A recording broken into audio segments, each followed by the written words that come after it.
Hello, welcome, Cabbage here. Today I wanted to talk about the history of Ogre Battle and Final Fantasy Tactics and those related games. This is all to set up some context for War of the Visions, a new mobile game made by Square.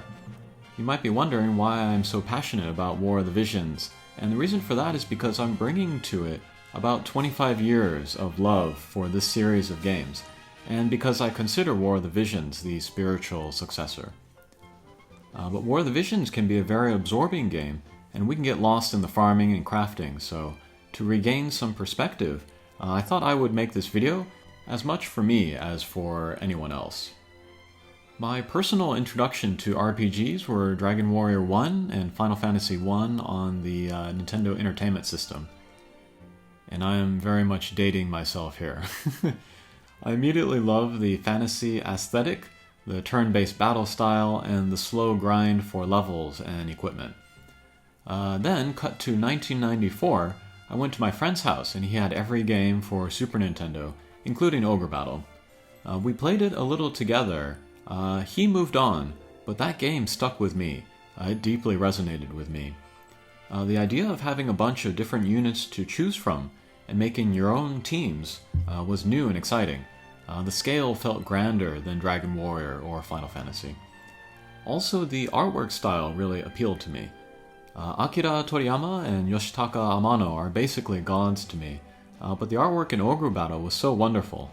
Hand-drawn, maybe even hand-painted, the strange body proportions were interesting to me, and I loved the character's costume design. But more than anything, I loved the tarot cards. Up to that point, they were the most mystical thing I had ever seen anywhere, those cards.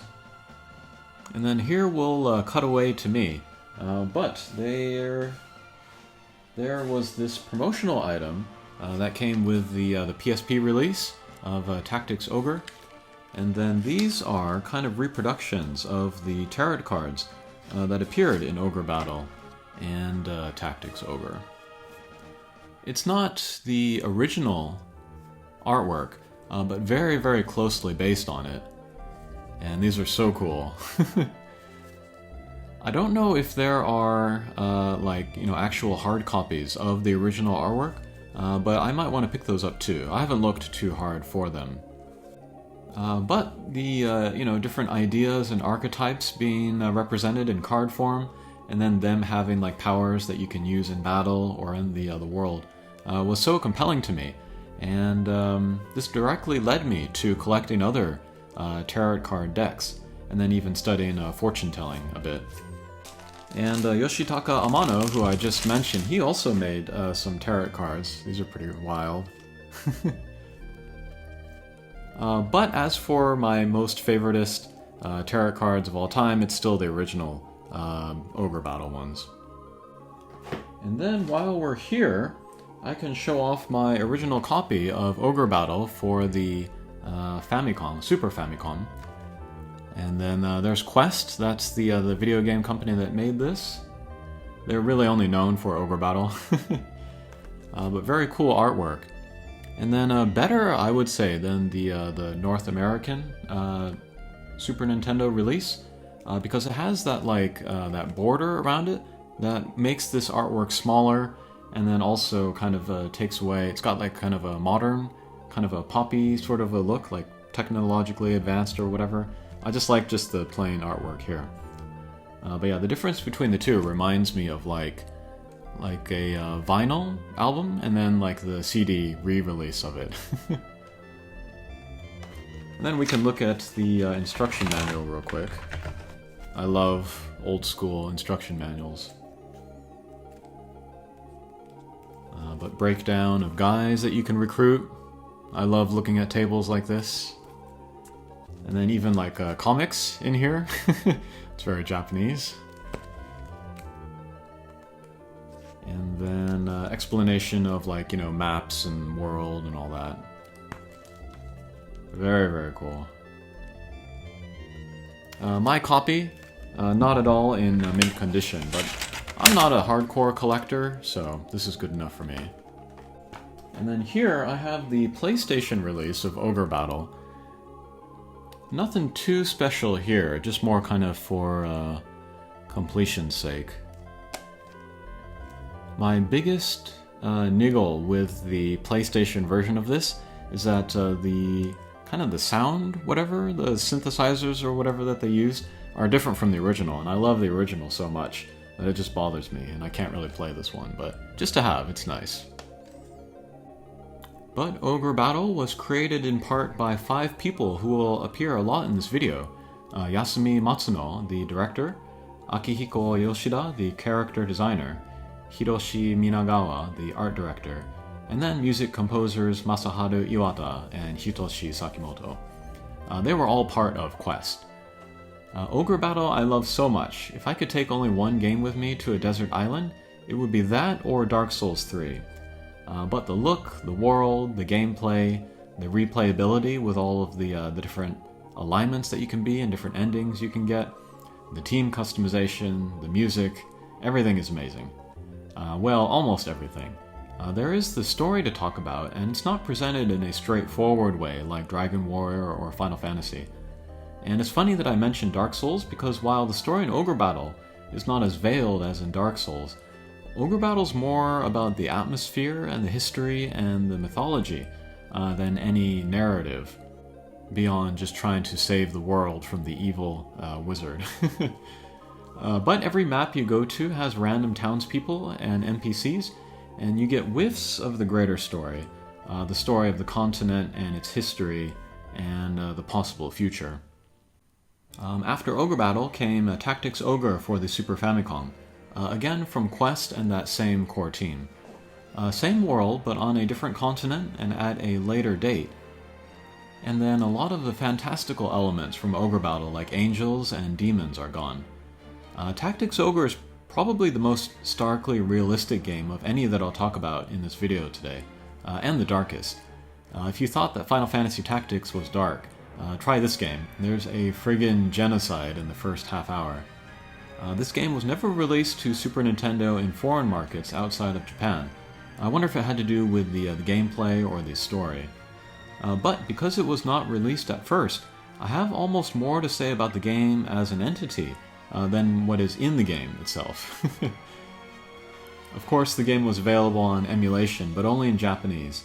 My Japanese is probably still not good enough now to play it today, and I wasn't interested in a fan-made patch.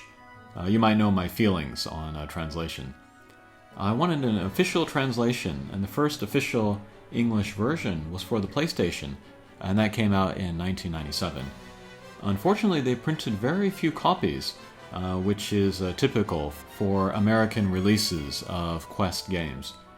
So they went for premium prices on the used market.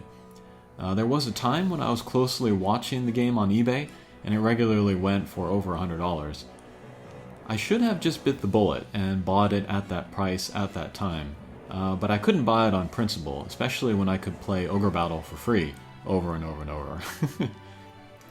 But many years later, 2011, it came out on PSP as a completely reworked version by the reassembled original team. And to some people, that version of Tactics Ogre is the ultimate realization of the vision of the director, Mr. Matsuno. And I played that version. That is top tier among all of the games that I'm introducing today, along with Final Fantasy Tactics. But Tactics Ogre was super influential. It of course led to Final Fantasy Tactics, but it also has a big impact on how the Final Fantasy XIV expansions developed. But compared to Ogre Battle, it has a much more straightforward narrative, like a Final Fantasy game, but also with the same strong world, history, and mythology elements, like from Ogre Battle. And this game also introduces complex political themes and storylines that will show up in future Ogre and Ivalice games as well. And we can cut back to me, but here's my original copy of Tactics Ogre for Super Famicom. Much more adult-looking artwork style. Very different from Ogre Battle, or Final Fantasy Tactics for that matter. But yeah, more adult themes as well in the game. The instruction manual for this is not as good as the Ogre Battle one, but I can show it to you anyway. Oh, but this is good. I mean, this is in the intro of the game, but you get the map, and then all the different factions and some of the history as well.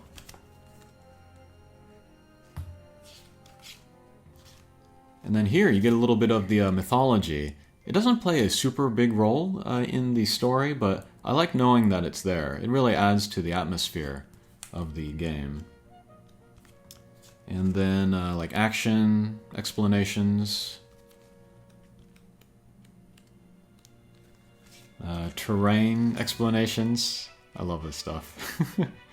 Hopefully that comes to War of the Visions, different terrain effects. And then different units you can get. Okay, I lied. This instruction manual is pretty good. It doesn't have any comics though.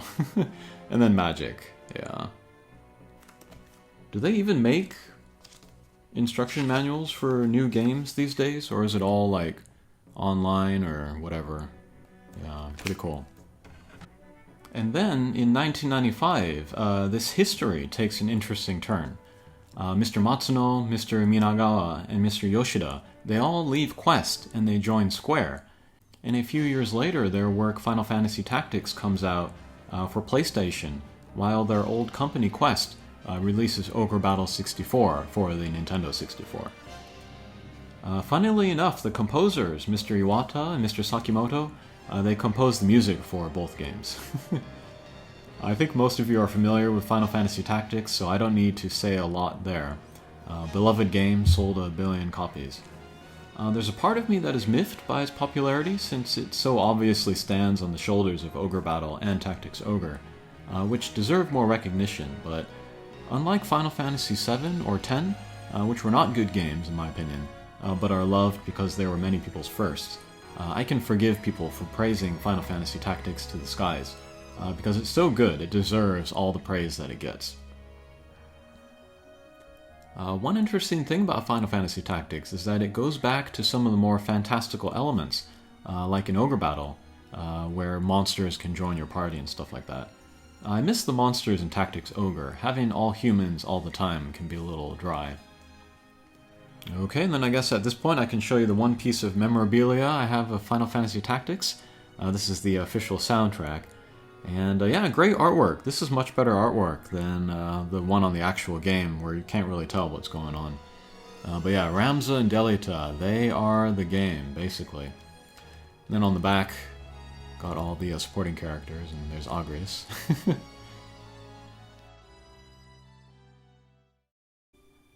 Meanwhile, back at Quest, they are trooping on in the Ogre Battle universe.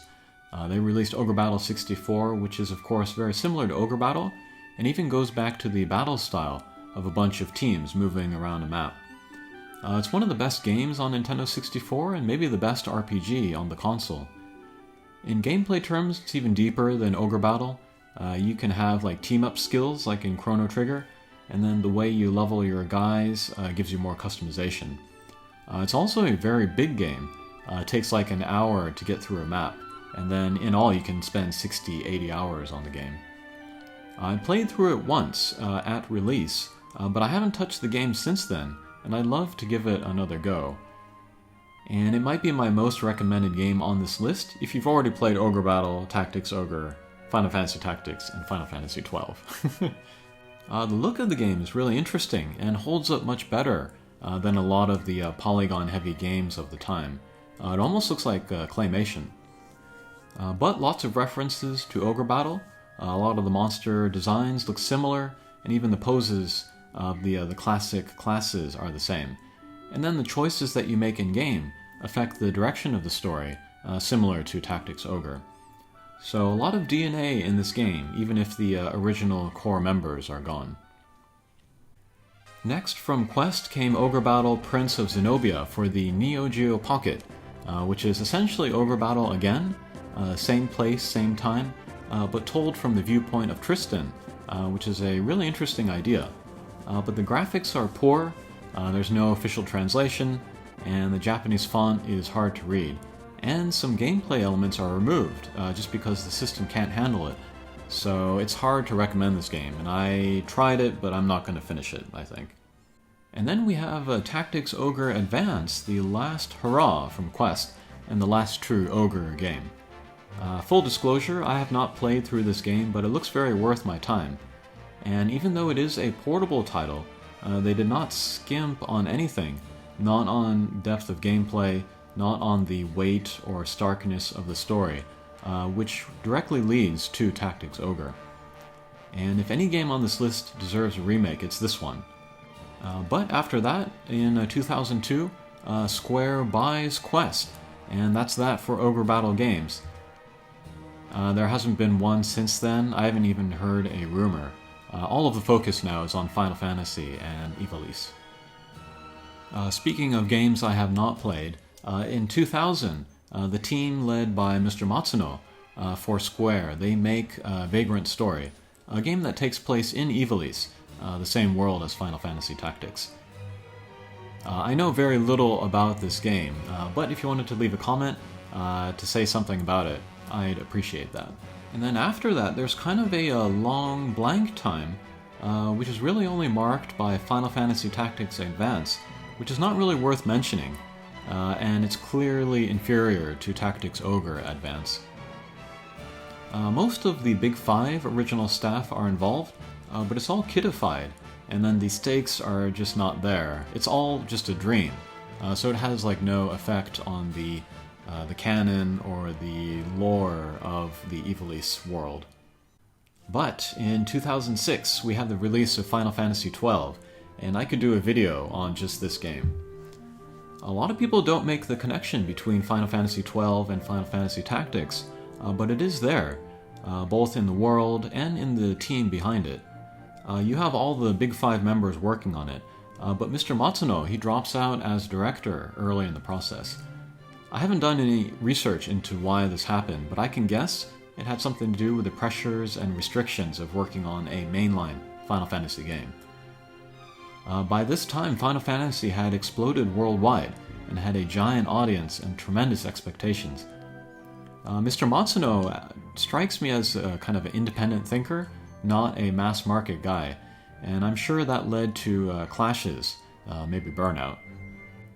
The final product is almost certainly not how he would have wanted it, and there is some fluff and there is some spectacle that you would expect from a latter-day Square game, but I see the lineage tracing back to Final Fantasy Tactics and Ogre Battle, which is part of why I love the game more than most people. But after Mr. Matsuno left, Mr. Minagawa stepped up from his art direction role to direct the whole thing, and that was a good choice. He was there from the beginning at Quest. But anyway, about Final Fantasy XII, I like the Gambit battle system, I like the Mediterranean aesthetic, and I like the job system, which was added in the Zodiac Age version. I like the story as well, with the mistaken identities, past identities, kingdoms being overthrown, political intrigue, betrayal, loss, and revenge. These are all elements that you can expect from an Ogre or Ivalice game. Good main characters too. I like them all except for Vaan and Panello. I've said this before, but I'm sure they were added just to raise the cuteness and like cheerfulness factor of the game. But really the game I think would have been better and darker without them, and just focusing on like Ash and Bosch. They have a really interesting story and arc and relationship between them. But that was probably the influence of needing to meet certain expectations for a mainline Final Fantasy game, and that might have been what drove out Mr. Matsuno, just guessing on my part. But then after that you had a couple portable games in Final Fantasy XII, Revenant Wings, and Final Fantasy Tactics A2. Both kind of a couple light-hearted but non-consequential games, especially in terms of story. Again, don't really contribute anything to the lore or canon of Ivalice or Ogre Battle, so I can't really take them too seriously. But since then, 2007, there were some Matsuno-written storylines added to Final Fantasy XIV, but really nothing in either Ogre or Ivalice world, until War of the Visions. It might seem like a stretch to call this mobile game a successor to those games, especially with none of the original staff involved. But I see the connection, especially to Tactics Ogre as far as the aesthetic of the world, and like how you set up your guys and battle with them. But I feel like story-wise and lore-wise, War of the Visions is still missing a lot, and I want to cover that in a future video. But anyway, that is like my love letter to Quest and the Ogre series and the Ivalice series. Hopefully my undying love for those games comes through, and hopefully it explains why I enjoy War of the Visions so much, since I'm directing that love towards that game. Okay, I think that will do it for this video. Thanks for watching, and we'll see you again. Take care.